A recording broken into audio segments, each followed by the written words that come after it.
इस वीडियो में हम प्रॉफिट एंड लॉस परसेंटेज मालूम करेंगे। अगर कॉस्ट प्राइस दी गई हो और प्रॉफिट या लॉस की परसेंटेज दी गई हो तो सेलिंग प्राइस मालूम करेंगे। अगर सेलिंग प्राइस दी गई हो और प्रॉफिट या लॉस की परसेंटेज दी गई हो तो कॉस्ट प्राइस मालूम करेंगे।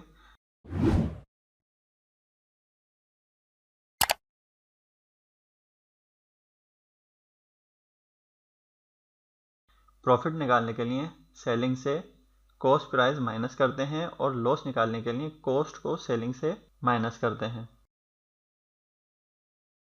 सेलिंग प्राइस निकालने के लिए कॉस्ट प्राइस में प्रॉफिट ऐड करते हैं और अगर लॉस हो तो वो माइनस होगा, क्योंकि हमने लॉस तभी किया होता है जब हमने कोई चीज़ ज़्यादा पैसों में ख़रीदी हो और कम पैसों में बेच दी हो।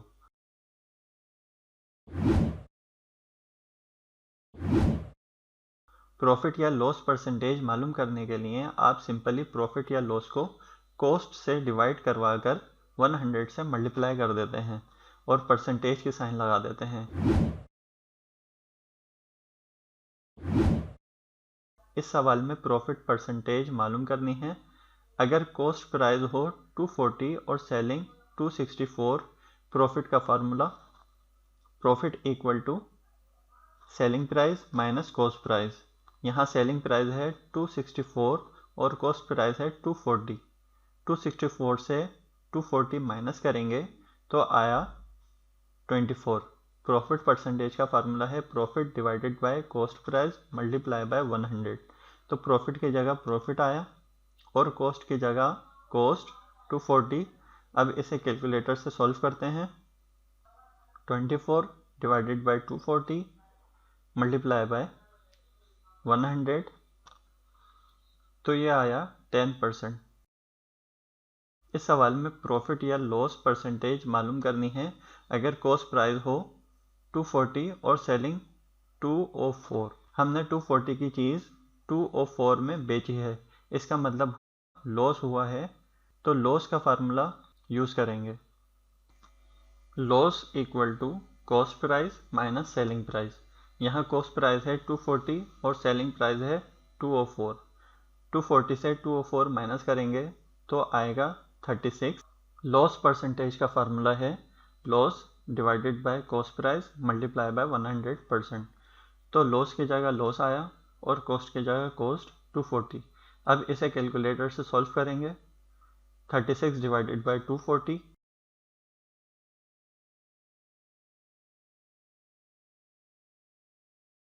मल्टीप्लाई बाय 100, तो ये आया 15% लॉस।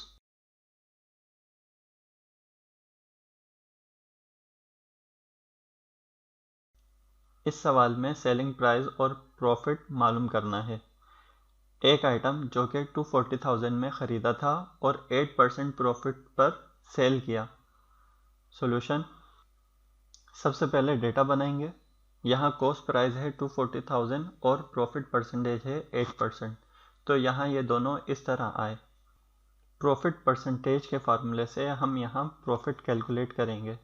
प्रॉफिट परसेंटेज का फार्मूला है profit divided by cost price multiply bye 100%।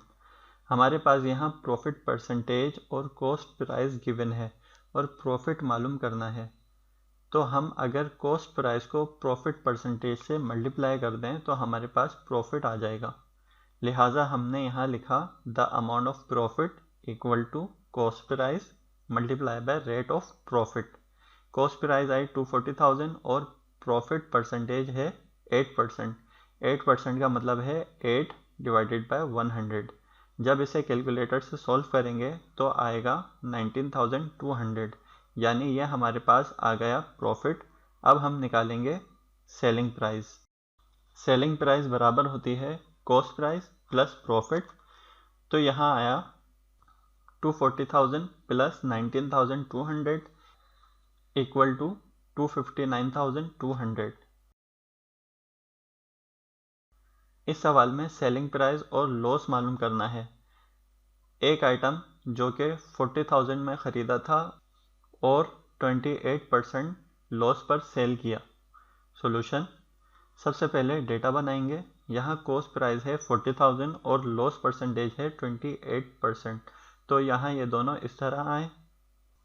Loss percentage के फार्मूले से ही हम यहाँ लॉस कैलकुलेट करेंगे।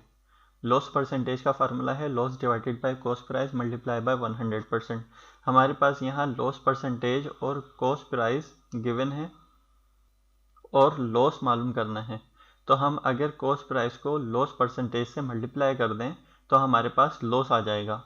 लिहाजा हमने यहाँ लिखा the amount of loss is equal to cost price multiply by rate of loss. Cost price आई 40,000 और लॉस परसेंटेज है 28%। 28% का मतलब है 28 डिवाइडेड बाय 100। जब इसे कैलकुलेटर से सॉल्व करेंगे तो आएगा 11,200, यानी यह हमारे पास आ गया लॉस। अब हम निकालेंगे सेलिंग प्राइस।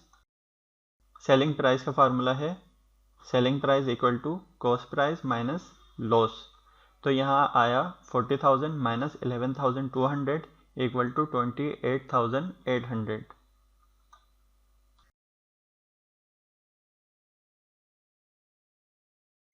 इस सवाल में कॉस्ट प्राइस मालूम करनी है।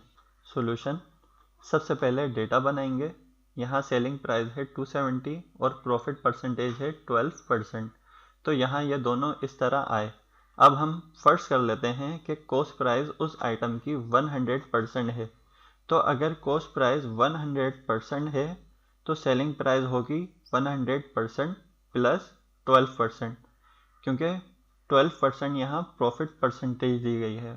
और अगर हम प्रॉफिट को कॉस्ट प्राइस में प्लस कर लेते हैं तो वो सेलिंग प्राइस बन जाती है। यहाँ हमने कॉस्ट प्राइस को 100% फर्स्ट किया है, इसीलिए हम परसेंटेज को परसेंटेज में प्लस कर रहे हैं। तो ये आया 112%। लिहाजा अगर कॉस्ट प्राइस पर 12% इजाफा किया जाए तो सेलिंग प्राइस आएगी। अगर 112% हम कॉस्ट प्राइस का मालूम करेंगे तो सेलिंग प्राइस आएगी 270। यहाँ 112% मल्टीप्लाई हो रहा है तो यहाँ आके होगा डिवाइड। कैलकुलेटर से इसे सॉल्व कर लेते हैं। 270 डिवाइडेड बाय 112%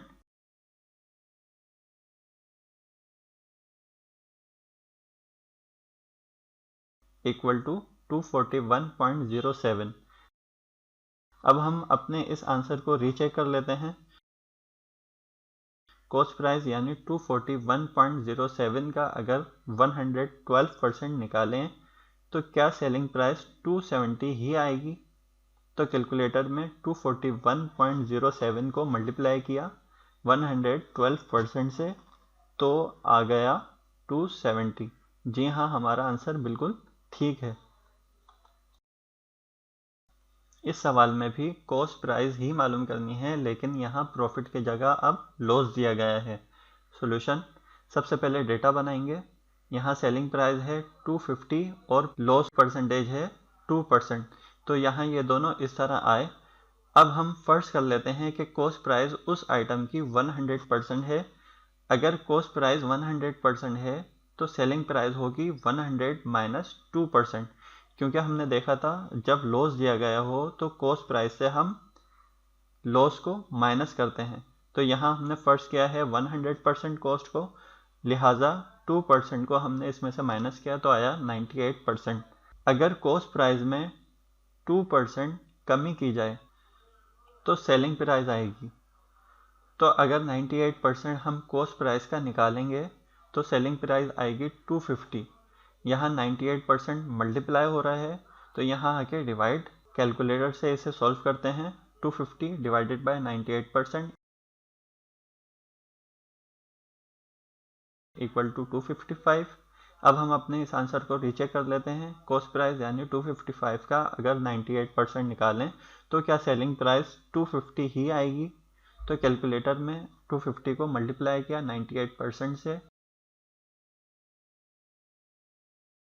तो यह आया 250। जी हाँ, हमारा ये आंसर भी बिल्कुल ठीक है।